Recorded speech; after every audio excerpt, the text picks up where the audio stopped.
I mean, a lot of the threes they hit in the first half were in transition. I think 5 of the 8 that they hit in the first half were in transition.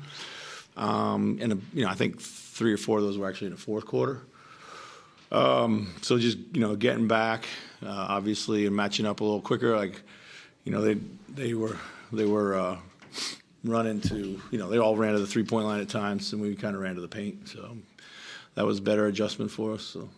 A different look from Karl Anthony Towns tonight. Quick energy, rebounds early, assists early. Yeah. Did you like how he mixed in tonight? I mean, yeah. I mean, this looked like Cat. And it's on me the other day. He's got to get more shots. There's no doubt about it. It's on me.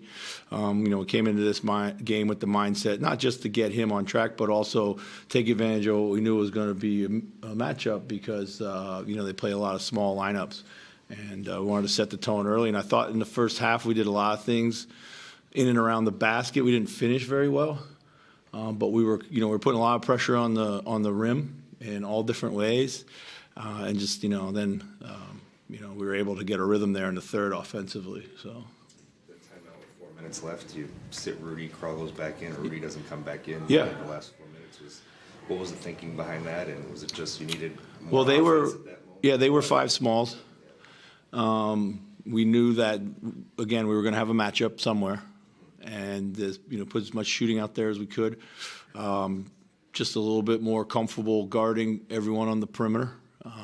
Hey, take nothing away from Rudy. He played a great game. He really did. Played a great game in a lot of ways.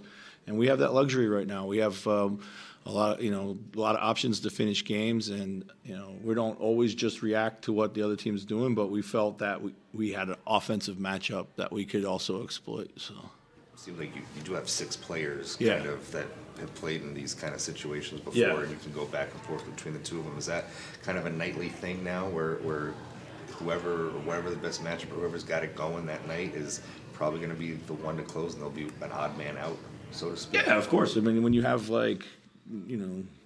our starting lineup plus Kyle Anderson, who's been as important as anybody and help us close games, then that's just how it's going to be. And we just got to be able to be prepared for it. And I'm not always going to get it right every night, and sometimes we will get it right. So.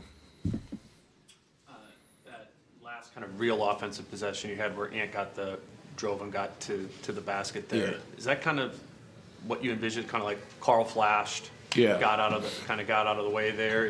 Yeah, we is wanted that a couple different options on that play, and that's Anthony did a great job of putting pressure on the play, and he got rewarded for it.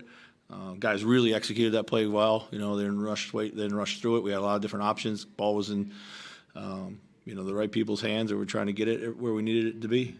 But yeah, it was a great play by Ant to not settle right there. And then in terms of when we're talking about flow and talking about involving Cat specifically in the post-up game, is that a trickier spot? It seems like a naturally place it can get sticky. How do you balance the stickiness of a post-up and having flow? I mean, it was sticky anyway because they were switching so many things tonight. They're pretty physical, they're pretty grabby, and we had a hard time creating separation and pick and roll game. So we went more to an ISO game, and that could have been Cat at the top of the key, at the nail, in the post. Obviously, I thought Ant did a really good job. He made a couple tough mid range, but he was able to get to a spot pretty comfortably. Jaden as well, and we knew it was going to be kind of a play off the bounce game after facing all that switching. With the last possession, we always talk about, sometimes you want to foul. Yeah. Sometimes you don't. Yeah. Again, you didn't foul. Yeah. No, we talked about fouling. We never got to the threshold of where we wanted to foul. And and then at that point I think in the last shot, I think we had him pretty hemmed in there. So I think all credit to Ant, made 2 unbelievable plays. Locked up at the end of the game, and was super intelligent about it as well.